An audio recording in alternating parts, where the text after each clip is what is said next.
Good afternoon and welcome to the 10 Commandments of Leadership. I am your host, Tim Alston. Today's topic, office politics. Office politics. To some, office politics is a dirty word. For others, it's that hidden game you must play in order to succeed. But what if I told you that office politics can be redeemed? The recent issue of the Harvard Business Review declared politics doesn't have to be toxic. With intentional inclusion, leaders can build political cultures that benefit all. That reminds me of step 5 of our Ego-holism Recovering framework. And that says turn your bitter lemons not just into better lemonade, but into the best. And the best? That's lemon meringue pie. So here's the story. If you were like me and you grew up in the 1950s and 60s, you heard it whispered. If you're white, you're right. If you're black, get back. If you're yellow, well, you're mellow. But if you're brown, you can stick around. These weren't just rhymes. They were survival strategies. They reflected the glass ceilings minorities and women faced, not just socially, but inside organizations. Let's fast forward now to the politics of today.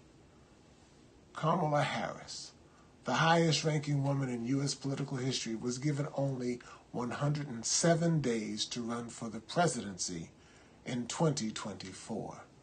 She represented a powerful 1-2 punch. She was a woman and she was a person of color. But without time, resources, and proper succession planning, she could not overcome entrenched systems. Leadership expert Dr. John Maxwell said it best. Success is nothing without a successor. Joe Biden's misstep was not preparing Harris.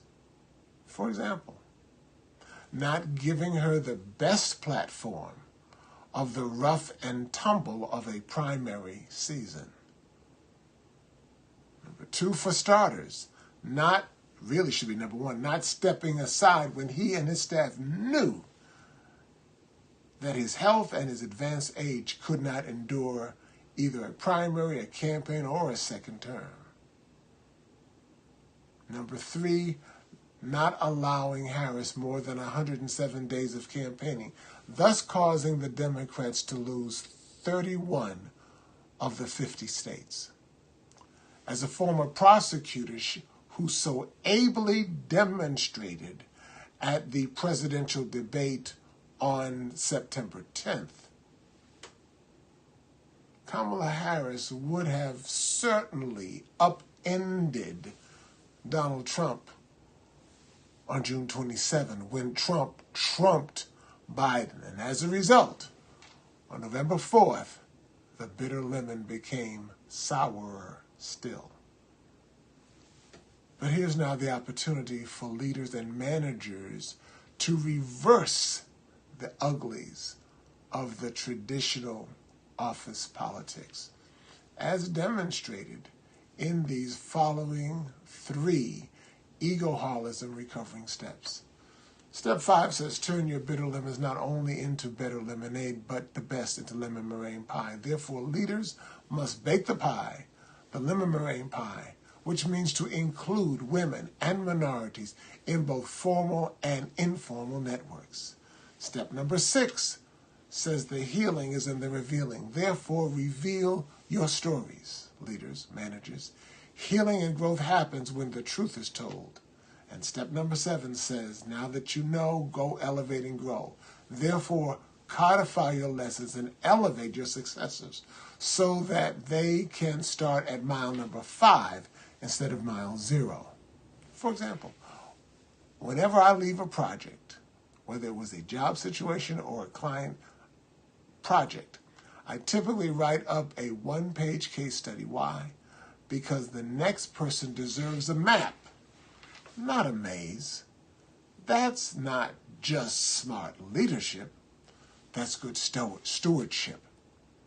So in closing, let me just say again, office politics will always exist. The question is, however, will you use it to exclude or to elevate?